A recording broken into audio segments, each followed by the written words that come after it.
Na'udzu billahi minasyaitonir rajim. Bismillahirrahmanirrahim. Assalamualaikum warahmatullahi wabarakatuh. Innal hamdalillah salatan wa salaman ala Rasulillah. Asyhadu an la ilaha illallah wahdahu la syarikalah wa asyhadu anna Muhammadan abduhu wa rasuluhu la nabiyya ba'dah. Allahumma salli ala sayyidina Muhammad wa ala alihi wa ashabihi wa mawalah. Amma ba'du. Orang tua kami yang kami muliakan, seluruh pengurus masjid yang kami hormati, ibu dan bapak hadirin wal hadirat, sahabat sebaya, adik-adik kami, anak-anak kami yang berhadir yang kami sayangi, tamu Allah sedang jamaah maghrib rahimakumullah. Mudah-mudahan Allah subhanahu wa ta'ala senantiasa menghadirkan kebahagiaan zahir dan batin kepada kita semua, keselamatan pula di dunia dan di akhirat nantinya. Amin ya rabbal alamin. Malam ini ibu dan bapak, insyaallah kita akan mengkaji tentang kurban dan segala problematikanya. InsyaAllah 10 menit menjelang waktu isya kita buka sesi tanya jawab. Bagi yang mau bertanya dipersilahkan untuk bertanya, semampunya tentu insyaallah kita akan jawab. Mudah-mudahan barokah, amin ya rabbal alamin. Kita mulai ibu dan bapak. Pertama, apa ayat dan hadis yang memerintahkan ibadah kurban? Pertama, Al-Quran. A'udzu billahi minasyaitonir rajim. Bismillahirrahmanirrahim. Inna a'tainakal kautsar fasalli li rabbika wanhar. Inna syani'aka huwal abtar. Sesungguhnya kami, kata Allah, telah memberikan kepadamu ini kepada kita manusia, nikmat yang banyak. Yang mengatakan nikmat itu banyak adalah Allah. Yang memberikan kepada kita, yang menerima. Yang mengatakan nikmat itu banyak adalah Zat yang Maha Kaya, yang punya segala-galanya, yang tidak terbatas kekayaan, keagungan dan kemuliaan dirinya. Sedangkan yang menerima hanyalah orang yang hanya pandai menggunakan saja. Maaf, kita punya istri dikasih Allah, punya anak dikasih Allah. Kalaupun kita beli tanah, yang memiliki sebenarnya adalah Allah. Kalau punya pangkat, jabatan, kekayaan, minta sama Allah. Jadi seluruh yang kita hari ini kita klaim milik kita, sebetulnya itu adalah pemberian Allah. Jadi Allah yang Maha Kaya, Maha Agung, Maha Mulia mengatakan, nikmat yang telah kuberikan kepadamu banyak. Mestinya ibu dan bapak, kalau Allah yang Maha Kaya saja mengatakan nikmat itu banyak, kita yang menerima ini mestinya mengakui juga nikmat itu banyak. Persoalannya ibu dan bapak adalah yang memberi mengatakan nikmat itu banyak, sedangkan yang menerima selalu merasa kurang. Kenapa demikian? Qalilam ma tashkurun, teramat sedikit manusia yang pandai bersyukur. Mudah-mudahan kita ini bahagian orang yang pandai bersyukur. Amin ya rabbal alamin. Bagaimana cara kita mewujudkan syukur itu? Dua di antaranya adalah fasalli li rabbika wanhar. Maka salatlah kepada Rabbmu dan berkurbanlah. Mengapa salat yang disuruh Pak Ustaz? Karena kan sering disampaikan oleh para ulama, salat itu tiang agama. Baik salat, baik seluruh amal ibadah. Buruk salat, buruk seluruh amal ibadah. Man tarakas shalah muta'ammidan faqad kafara jihara. Siapa yang meninggalkan salat dengan sengaja, maka berarti dia telah memproklamirkan dirinya kafir terang-terangan. Maka disebut cara bersyukur yang paling tampak itu adalah dengan salat. Yang kedua, wanhar, berkurban. Mengapa dengan berkurban? Karena kurban ini ibu dan bapak cara paling elegan membuktikan sejauh mana rasa kecintaan dan kedekatan diri manusia kepada Allah. Ada orang yang mampu tapi memberikan yang buruk. Ada orang tak mampu memberikan yang terbaik. Ada orang bahkan memberikan sesuatu yang di luar kemampuannya. Apa contohnya? Dua orang umat manusia berselisih dalam mendapatkan siapa yang berhak menikahi seorang perempuan. Menurut Allah Ta'ala, menurut ayahnya juga, yang berhak punya perempuan ini untuk dinikahi adiknya, namanya Habil. Tapi menurut laki-laki ini, yang berhak menikahi perempuan cantik ini dirinya, namanya Qabil. Maka untuk membuktikan siapa yang paling berhak menikahi perempuan cantik ini, maka dibuktikan dengan cara berkurban. Qabil ini orang kaya, dia peternak. Walaupun dia peternak, hewan ternaknya banyak, tapi dicarinya hewan ternak yang paling kurus, hewan ternak yang tak bergairah menengoknya. Sedangkan Habil itu, ibu dan bapak rahimakumullah, kehidupannya lebih rendah dibandingkan Qabil. Dia ini hanya seorang petani. Walaupun dia seorang petani, dicarinya hasil pertanian terbaik. Jadi dicarinya hasil pertanian terbaik. Kasat mata tentu lebih berharga hasil binatang ternak dibandingkan hasil pertanian. Tapi apa yang terjadi? Allah Ta'ala menerima kurbannya Habil yang hanya hasil pertanian dan menolak kurbannya Qabil padahal hasil peternakan. Mengapa demikian? Karena Qabil mencari yang paling buruk, sedangkan Habil mencari yang paling baik.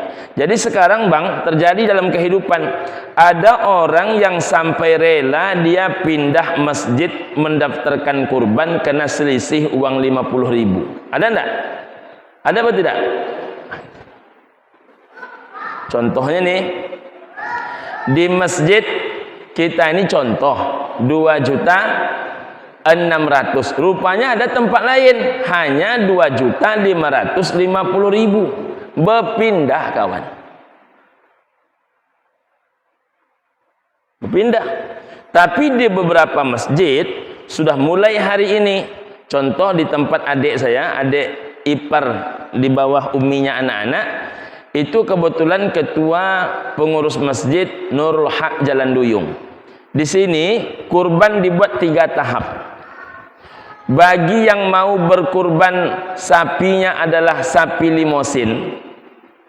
Harga kurbannya sekitar misalnya ini 3.500.000 per orang. Masuklah kelompok 1, kelompok 2, kelompok 3. Alhamdulillah bang, kata beliau, justru ini yang paling cepat penuhnya. Jadi ada orang yang memang makin ditantang dia berbuat baik, makin termotivasi dia berbuat baik.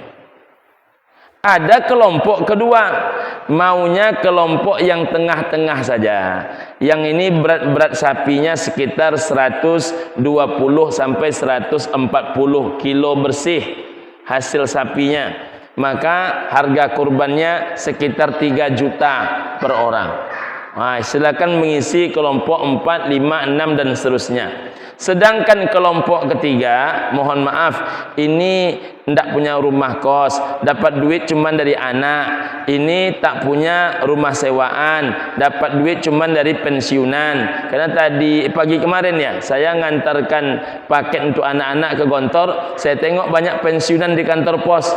Ibu dan bapak rahimakumullah, katanya baru tanggal 6 penerimaan. Saya kan tidak tahu tuh, karena kami tidak punya keluarga pensiunan. Rupanya baru terima tanggal 6. Ibu dan bapak rahimakumullah, Rupanya yang diterima itu tidak pula banyak. Walaupun tak banyak, tapi dia semangat untuk berkurban. Tapi sanggupnya baru yang 2.600.000. Jadi ibu dan bapak rahimakumullah, dibuat 3 pengelompokan. Masya Allah. Tapi banyak orang tak tertarik, Pak.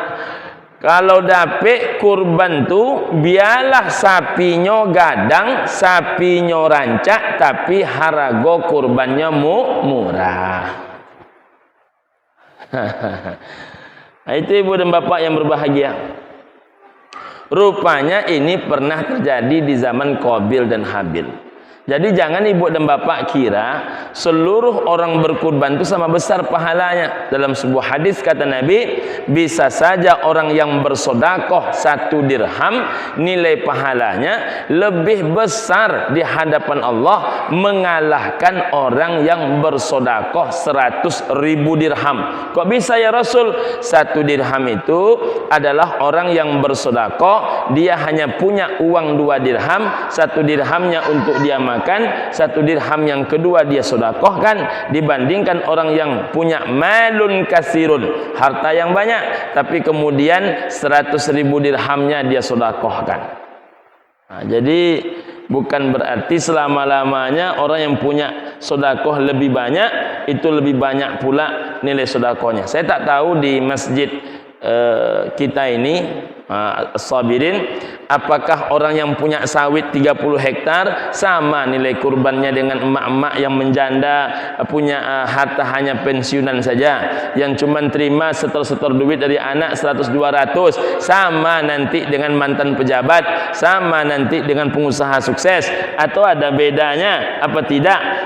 Ibu dan bapak rahimakumullah, rupanya Habil walaupun hidupnya sederhana tapi memberikan yang terbaik. Tapi hebat kurbannya Habil, Nabi Muhammad kurbannya lebih dahsyat. Ketika hidup Nabi agak sulit, Nabi berkurban dengan 2 kabsyaini amlahaini, 2 ekor kambing berwarna putih. Jadi sesusah-susahnya hidup Nabi, Nabi berkurban dengan 2 kambing berwarna putih. Padahal Nabi mengatakan, jika seorang laki-laki keluar dari rumahnya membawa hewan kurbannya, maka itu adalah kurban dirinya dan kurban seisi rumahnya. Jadi kalau sudah satu rumah itu ada yang berkurban, maka lepaslah keharusan untuk yang lain berkurban. Walaupun demikian, Nabi sendiri tidak pernah berkurban 1. Nabi berkurban paling tidak 2 ekor kambing. Jadi kalau level-level yang sudah punya 5 hektar sawit itu ya paling tidak 2 kambing itu, paling tidak itu. Tapi paling banyak berapa kurban Nabi? Nabi berkurban dengan 100 ekor onta. Luar biasa. 100 ekor onta. Insyaallah. Jadi perlu juga dicoba-coba sekali itu menanggalkan dunia ini. Dunia ini kalau enggak ditanggalkan Bang, kalau enggak diajar-ajarkan menanggalkan dunia ini, enggak akan terlatih kita. Bahkan orang yang punya duit banyak sekalipun, dia mampu membeli apapun, tapi belum tentu dia mampu membeli sesuatu untuk Allah. Kan kalau boleh kita katakan, salah satu hadiah kita di hari raya kurban untuk Allah itu kan kurban. Kita kadang memberikan untuk istri mobil harga 260 juta. Untuk suaminya harga 560 juta Fortuner.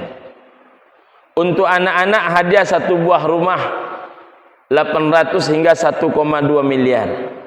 Untuk Allah berapa hadiah kita? Ya Bun. Banyak orang dalam hidup ini berhitungnya dengan Allah Ta'ala itu luar biasa. Padahal Allah Ta'ala tak pernah berhitung untuk dirinya. Makanya kata Allah Subhanahu wa taala, aku curahkan kepadamu seluruh nikmat, seluruh kebaikan, tapi engkau naikkan kepadaku segala yang buruk-buruk. Ada juga orang tidak menaikkan yang buruk-buruk, tapi yang diberikannya ke Allah tu ujung-ujung. Ujung-ujung. Punya tabungan di deposito 302.600.000, dikasih ke Allah 2.600.000, 300-nya tetap deposito. itu tak mudah itu. Tak mudah itu mengamal-ngamalkan, menanggal-nanggalkan dunia ini sesekali. Karena sebetulnya siapa yang menanggalkan dunia ini pada hakikatnya dia sedang mengejar dunia. Karena tidak ada transaksi terhebat kecuali kita bertransaksi dengan Allah. Tapi itu bang, baru akan bulat hati menerima kaji itu bila kita sudah sampai ke tingkat paling tidak yakin, paling tidak sampai ke level yakin. Ibu dan bapak rahimakumullah, awak ko percaya lai yakin tidak? Percaya lah ya pak, tapi yakin ini jarang orang memiliki yakin. Kalau yakin ini dimiliki orang bang, macam yang viral-viral di TV itu. Contoh yang terbaru itu yang memberikan hadiah mobil apa tuh ke Ustaz Abdul Somad, Jaguar. Memberikan hadiah mobil Jaguar kepada Ustaz Abdul Somad. Ada lagi ibu dan bapak rahimakumullah, sudah mengumrohkan orang 2 RT tanpa terkecuali. 2 RT. Kita jamaah masjid ini berapa RT nih bang?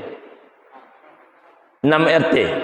Berarti sepertiga warga ini sudah dia umrohkan. Masya Allah.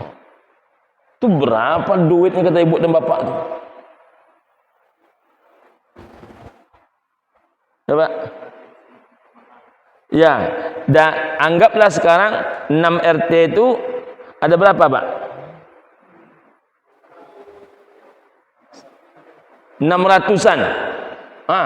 Kalau 600-an berarti 200-an orang. Luar biasa itu. Ada lagi orang ibu dan bapak rahimakumullah, ini yang paling viral ini, seorang ibu-ibu masih belum terlalu tua, masih umur-umur 50-an, tapi sekali nyumbang 5 miliar, sekali nyumbang 10 miliar, sekali nyumbang 10 miliar, sekali nyumbang lagi 15 miliar.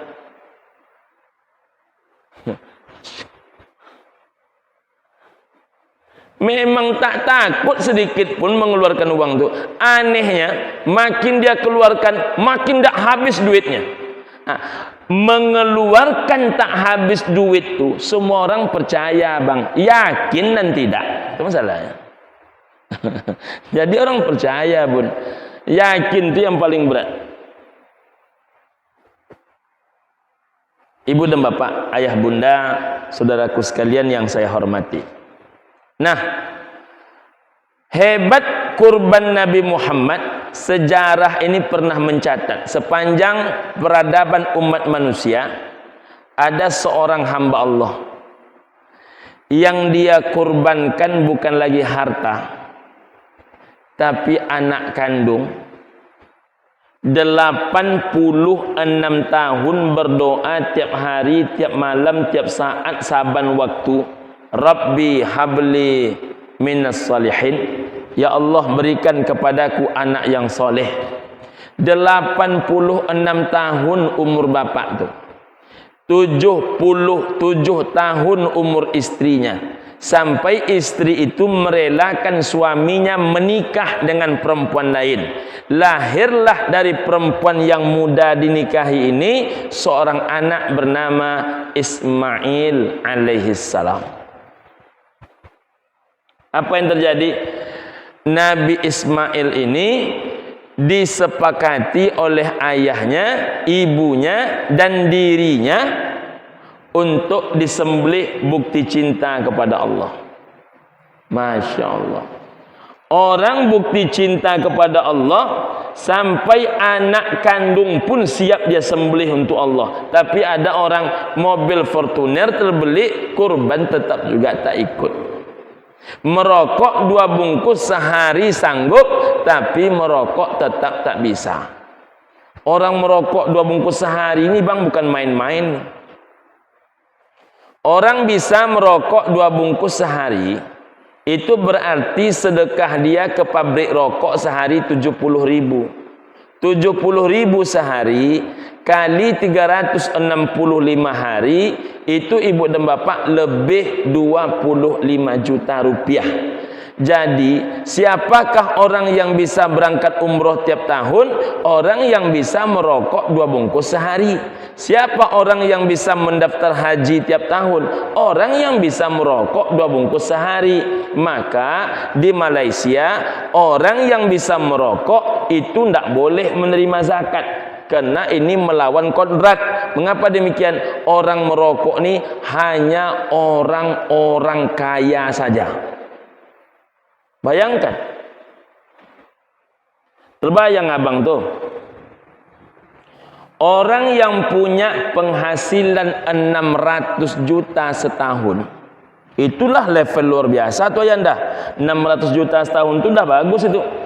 Orang yang punya penghasilan 600 juta setahun, zakatnya pak cuman 15 juta.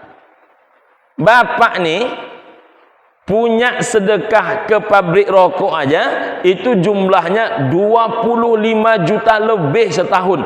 Kira-kira berapa penghasilan per tahunnya itu? Ini kalau tak kaya tidak sanggup. Tapi ada orang yang sanggup merokok 2 bungkus sehari, 70.000 sehari untuk kurban tak mampu. Berapa harga kurbannya Pak Ustaz? Hanya 7.100 rupiah sehari. Dibelinya lontong tak dapat Pak. Lontong sekarang 8.000 sampai 10.000.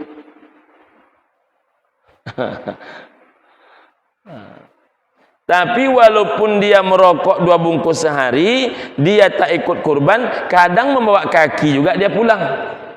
Ini pula kita salut. Ibu dan bapak rahimakumullah. Jadi Nabi Ibrahim alaihissalam sampai anak kandung pun dibuktikan rasa cinta kepada Allah. Maka kurban ini bukti cinta kepada Allah. Dalam sebuah hadis, Nabi mengancam para sahabat dengan kalimat, man wajada sa'atan, siapa yang diberikan kemampuan untuk berkurban, falam yudhi, tetapi dia tidak menyembelih hewan kurban, fala yaqrabanna musallana, jangan kata Nabi kalian mendekati tempat solat kami. Sahabat itu ibu dan bapak, gamang mereka, takut mereka, cemas mereka kalau diancamkan dengan hal yang macam itu.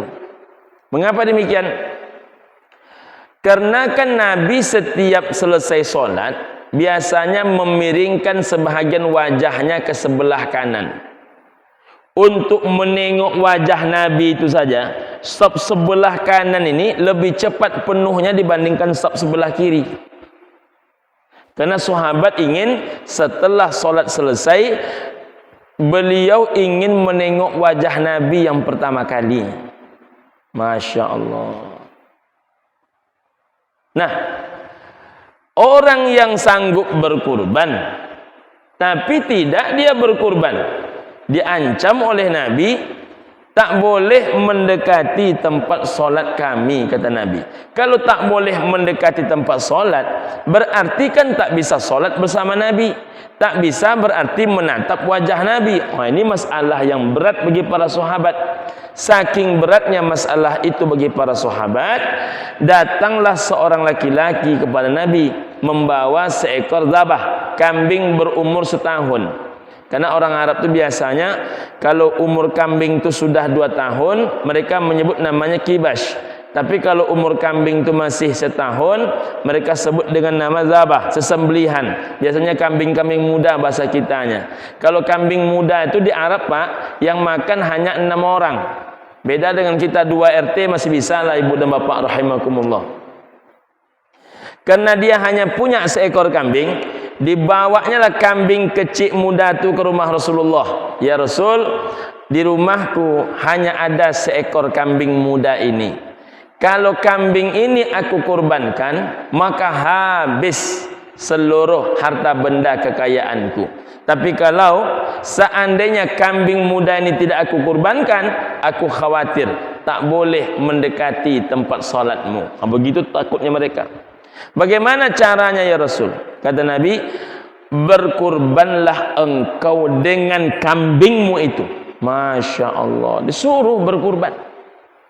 Kalau orang yang hanya punya seekor kambing disuruh berkurban, bapak-bapak yang punya deposito tapi tak berkurban, kalau hidup di zaman Nabi, apa kata Nabi agak-agaknya?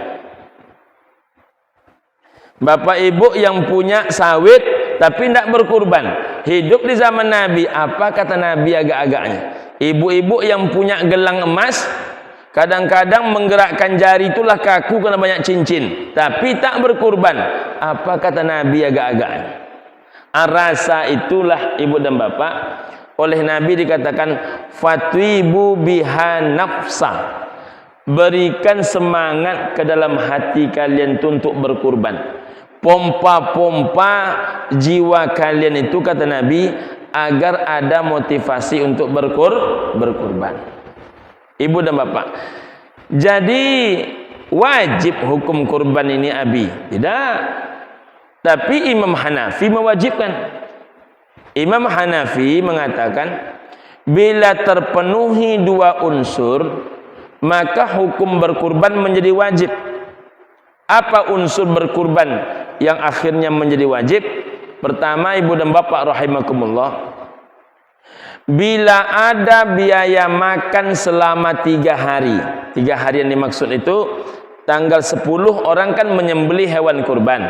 Lalu tanggal 11, 12, 13 sudah ada uang di tangan untuk biaya makan. Jadi tanggal 11, 12, 13 masih ada biaya untuk makan selama 3 hari itu anak beranak. Di luar uang ini, kata Imam Hanafi, ada uang atau tabungan seharga kurban. Maka menurut pendapat Imam Hanafi, wajib hukum berkurban, haram bila tak berkurban. Ini kalau dipraktekkan di As-Sabirin ini paling tidak 35 bisalah sapi kita tahun ini. Ya enggak Pak? Ya Pak Ji ya? Itu paling tidak 35. Kami Pak di tempat tinggal itu 2 RT. 2 RT. Nah, sekarang ada RT pemekaran, 3 RT jadinya. Tapi dalam 3 RT itu, ibu dan bapak rahimakumullah, ada masjid yang sudah terpisah. Sahabat-sahabat kita dari Masjid Zaid bin Sabit. Nah, ini kawan-kawan Salafi banyak di sini. Mereka buka kurban pula di situ. Kemudian Masjid Istiqomah yang agak ke depan, itu ada pula kurban di situ. Jadi hanya sebahagian yang berkurban di Masjid Nur Falah itu. Tapi karena memang dihimbaukan berulang-ulang, alhamdulillah kurban kita itu paling sedikit di angka 22 ekor. Maka satu rumah itu kadang bisa 3 orang berkurban, 4 orang berkurban, banyak. Padahal kehidupan di sana belum tentu lebih baik. Tapi semangat itu luar biasa. Saya menengok semangat orang berkurban di sana luar biasa. Tadi saya tengok ibu dan bapak rahimakumullah sudah masuk ke kelompok sapi 16 apa 17 ya. Biasanya tembus di angka 22 itu paling sedikit. Biasanya 23 bisa 24. Ibu dan bapak yang berbahagia. Jadi menurut pendapat Imam Hanafi hukum berkurban wajib. Namun menurut pendapat Imam Syafi'i, Imam Ahmad bin Hanbal, Imam Malik, hukum berkurban ini sunnah muakkadah. Karena ada sebuah hadis, salah satunya salasun hunna alayya faraid wa hunna 'alaikum tatawwu'un. Ada 3 macam perkara kata Nabi, kepadaku hukumnya adalah fardu, kepada kalian hukumnya tergantung kesanggupan. Kalau sanggup buat, tak sanggup tinggalkan. Sanggup banyak, banyakkan. Sanggup sedikit, ya sudah sedikit saja. Apa yang 3 itu? Al-witru wan nahru wa salatud duha. Salat witir, berkurban dan salat duha. Kita buka sesi tanya jawab. Silakan Ibu dan Bapak yang ada pertanyaan. Silakan Bun. Waalaikumsalam warahmatullahi wabarakatuh. Ya, sebentar Bun, supaya lebih jelas.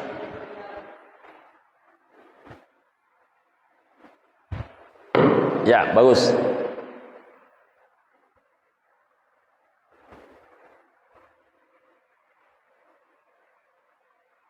Saya mau menanyakan tentang daging kurban Ustaz. Kalau dapat saya, kalau kurban ada jatah kurban dan ada jatah rumah. Ada jatah kurban, Ada jatah rumah. ada jatah rumah. Kan? Jadi kadang-kadang ada sepertiga. Terus kemudian saya dengar daging yang kita ikut korban atau rumah kita itu tidak boleh bermalam daging itu lebih dari setengah kilo kan Ustaz. Sedangkan kadang-kadang kita banyak dapat satu bungkus itu lebih dari sekilo kan. Kadang kita tidak memasaknya pada waktu hari itu. Kadang-kadang sampai dalam seminggu lepas apa hukumnya Ustaz? Yang saya tanyakan. Baik Bunda. Ada orang menyebut tidak boleh daging kurban itu melebihi setengah kilo. Tentu yang bisa menjawab sebenarnya dia kan, karena dia yang memberikan pernyataan. Tapi kalau Bunda tanyakan kepada saya, sejauh bacaan Ustaz ada enggak pedomannya? Sejauh yang saya tahu tidak ada Bunda. Karena peserta kurban itu saja jatahnya sudah sepertiga. Itu jatah halal. Sepertiga itu dari mana? Sepertiga dari hewan kurban. Kalau beratnya 100 kilo, maka berarti 33,5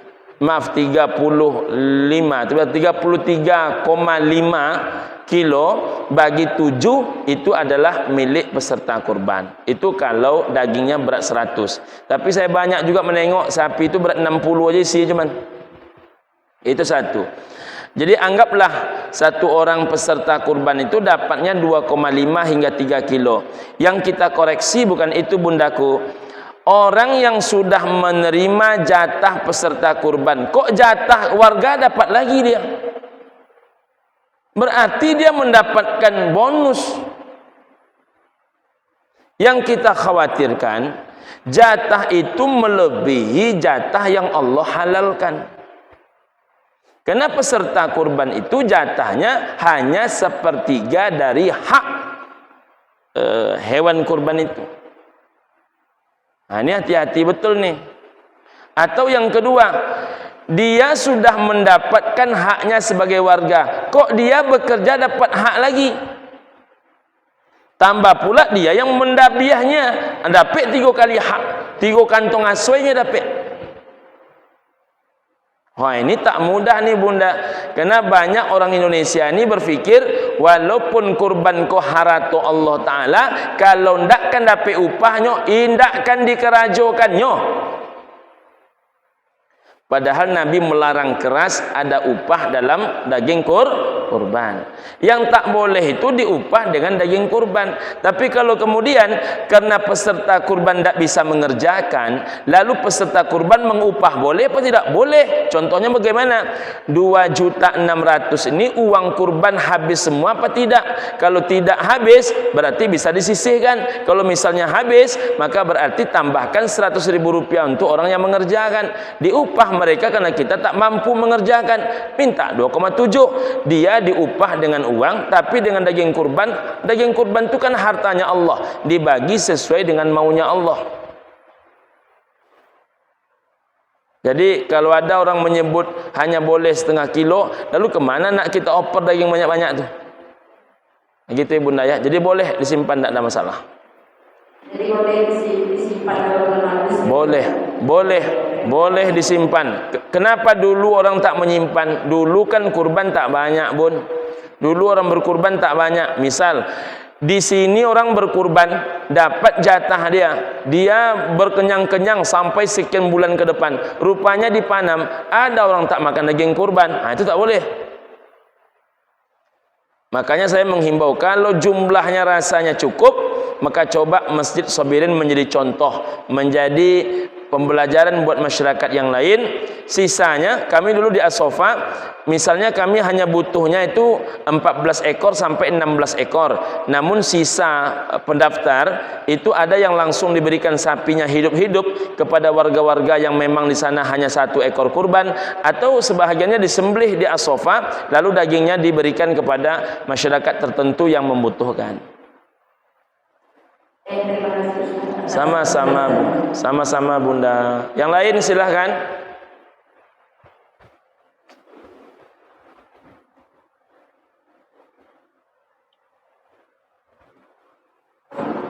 Assalamualaikum warahmatullahi wabarakatuh. Waalaikumsalam warahmatullahi wabarakatuh. Kalau kita sebagai terus kita ajak itu biasanya mereka itu terus, tapi akhir-akhir ini alasan banyak, termasuk alasannya menjaga ini tentang panitia itu tidak benar karena tidak sesuai dengan syariat Islam. Nah, apa sebaiknya kita mengajak yang kita lihatkan ini dengan cara seperti apa yang baiknya? Terus yang kedua, mengenai panitia itu setelah beberapa tahun dijalankan mungkin salah atau kurang sempurna, tapi ada yang menyempurnakan, tapi tetap juga ada halangan karena pendapat banyak yang gini dan gini. Toh di Mekahnya kita sudah berdoa, sudah tahu kita siapa-siapa yang dikasih lagi, kita cuma kasih uangnya kalau bisa seperti itu. Nah ini gimana sepertiganya? Kan benar juga ada yang bisa. Nanti sebaiknya dilakukan. Terima kasih. Baik. Pertama, ada orang sepintas kita tengok sanggup berkurban. Kita ajak berkurban, dia tak mau, alasan ini itu. Harus juga diingat, banyak orang ini beralasan, salah satunya karena memang dia tak nak berkurban. Jangan dikira orang beralasan itu semuanya lurus pikirannya, enggak. Ada orang kadang-kadang ini belum betul, ini tak sesuai dengan sunnah, memang dia tak nak berkurban. Itu satu. Yang kedua, kalau dia sebetulnya memang berkurban, Pak Ustaz, dia tidak suka dengan cara kita berkurban, duduklah. Duduk. Bagaimana solusinya? Apa menurut dia? Datangkan ulama yang paham. Jangan pendapat dia, karena dia kan juga bukan ulama. Mohon maaf ini, mengaji ini tak bisa kata jamaah. Mengaji ini datangkan ulamanya. Dia tidak suka, tidak sukanya di mana? Jangan gara-gara pendapat dia lalu dia katakan kebenaran. Tidak bisa. Kebenaran itu diuji di hadapan yang paham. Jangan kita terlalu mau mendengarkan cerita-cerita orang, karena kadang-kadang cerita orang itu banyak juga yang mengada-ngada. Tapi kalau betul, dudukkan, ujikan. Saya siap itu. Kalau ada orang macam itu, dudukkan di masjid ini, sama-sama kita diskusi. Mana yang tak boleh itu, mana yang boleh itu. Jangan bercakap-cakap. Karena orang memecah-mecah jemaah ini banyak sekarang. Itu. Iya. Berbeda kaji itu biasa ayahanda, tapi menyalah-nyalahkan kaji itu tidak boleh. Imam Syafi'i, Imam Hanafi, Imam Ahmad bin Hanbal, Imam Malik itu jangan dikira tak berbeda kaji. Berbeda kaji, jangankan itu. Sayyidina Utsman dengan Sayyidina Ali, menantu Nabi dua-duanya. Apa beda juga kajinya? Tak percaya nanti kita buktikan. Sahabat Nabi, menantu Nabi dua-duanya, ada juga bedanya. Coba tengok salah satunya dalam kitab Sahih Muslim tentang haji ifrad dengan haji tamattu. Berbeda tuh Ali bin Abi Thalib dengan Sayyidina Utsman, tapi kecintaan dalam persaudaraan mengalahkan perdebatan. Kini kok kan lebih panjang berdebat daripada mengamalkan gaji. Itu masalah itu, Bang.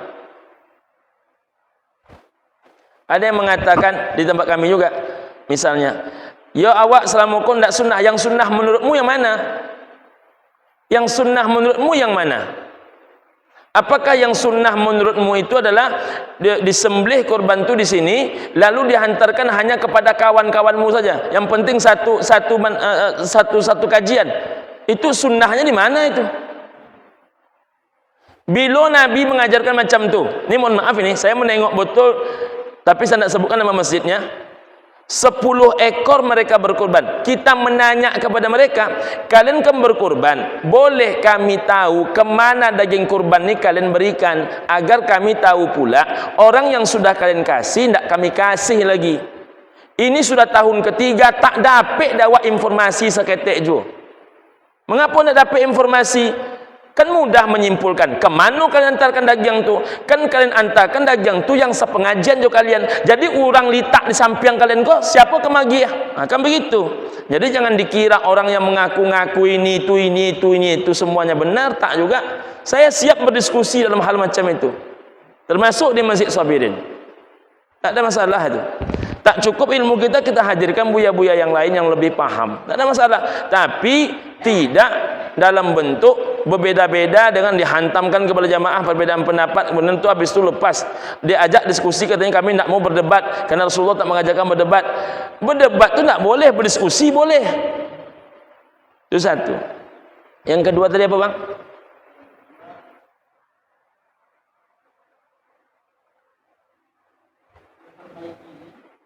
Memperbaiki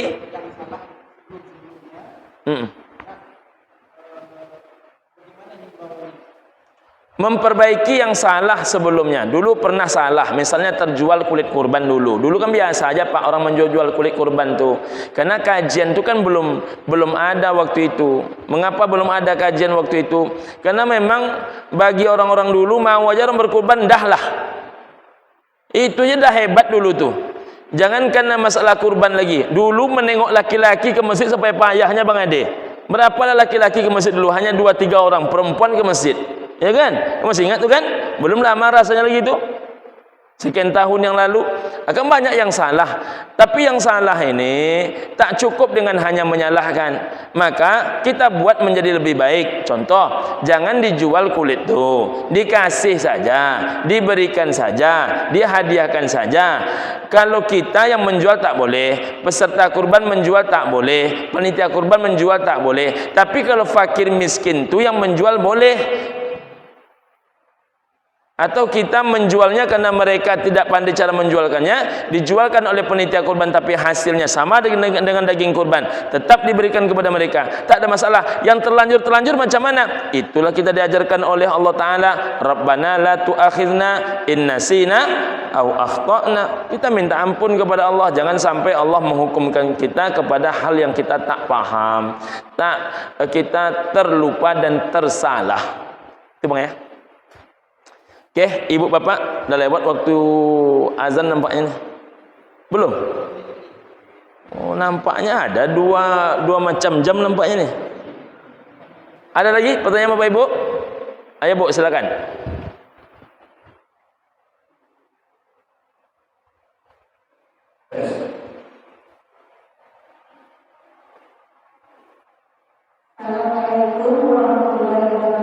Waalaikumsalam warahmatullahi wabarakatuh.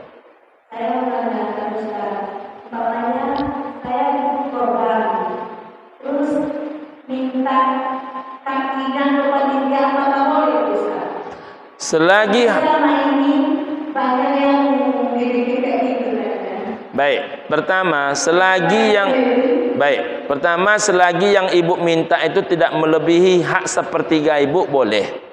Contoh, kalau ibu minta kaki itu cuma satu boleh. Jangan ibu pula seperti yang saya pernah jumpai, boleh minta kaki nyampe Pak Ustaz. Ampe pula dimintanya, cik lah. Boleh, tak ada masalah. Jangan banyak-banyak pula permintaannya, mohon maaf. Kaki minta cik, ikunya minta cik, ikunya minta cik. Nah boleh. Jadi kalaupun meminta itu, kaki itu memang lebih diutamakan untuk peserta kurban. Tetapi jangan banyak-banyak. Karena dalam kaki kurban itu pun juga banyak orang lain yang punya hak dan berhak. Ya Bu ya.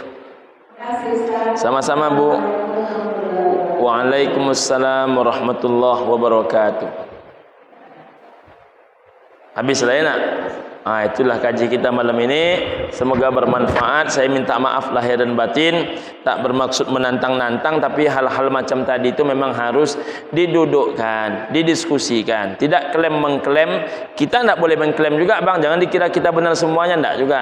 Tapi kalau didiskusikan, insyaAllah ketemu titik di mana berjumpa, bukan titik di mana berpisah, insyaAllah. Kita tutup dengan doa kafaratul majlis. Subhanakallahumma rabbana wa bihamdika asyhadu an la ilaha illa anta wa astaghfiruka wa atubu ilaik. Rabbana atina fid dunya hasanah wa fil akhirati hasanah wa qina adzabannar. Sallallahu ala sayyidina Muhammad wa ala alihi wa sahbihi wasallam walhamdulillahi rabbil alamin. Assalamualaikum warahmatullahi wabarakatuh.